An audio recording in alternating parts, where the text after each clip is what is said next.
Hi friends, hour ఎలా ఉన్నారు? బాగున్నారా? నేను మీ వెంకీని. వీడియో చూస్తున్నా కానీ సబ్స్క్రైబ్ చేసుకోవట్లేదు బ్రదర్. మన ఛానల్ సబ్స్క్రైబ్ చేసుకోండి, మరియు షేర్ చేయండి, మరి కామెంట్ చేయండి.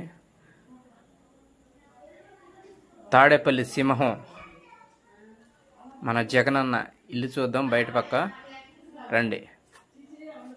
ఇక్కడ స్టార్ట్ అయితే కొంచెం ముందుకు పోగానే అక్కడ రెడ్ రేకుల్లాగా పడుతున్నాయా?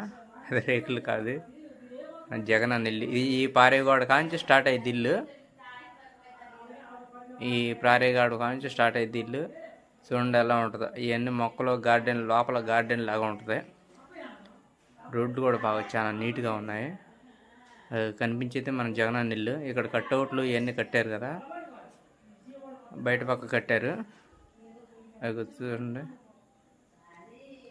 ఇక్కడ బార్కెట్లు, భారీ బార్కెట్లతో నిర్మించుకున్నాడు జగనన్న. చూడటానికి చాలా బాగుంది. లోపలైతే పోవటానికి ఎంట్రన్స్ లేదు, సెక్యూరిటీ ఫుల్గా ఉన్నారు.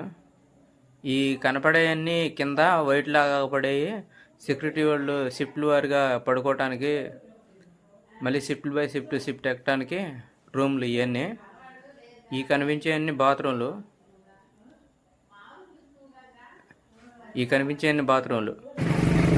బ్యాక్ సైడ్ అరటి తోట, ఇవన్నీ బ్యాక్ సైడ్. ఇలాగ ఉంటుంది జగనన్న ఇల్లు. వీడియో నచ్చితే లైక్ చేయండి బ్రదర్. మన ఛానల్ సబ్స్క్రైబ్ చేసుకోండి ప్లీజ్ బ్రదర్. చూడండి, చుట్టూ అరటి తోటలో కింద బ్యాక్ సైడ్ ఇవన్నీ ఉంటాయండి. అది ఖాళీ ఎందుకు ఉంది అనుకుంటారా? వాస్తు ప్రకారం ఉంచారు అలాగా. సూర్యకిరణాలు అనేది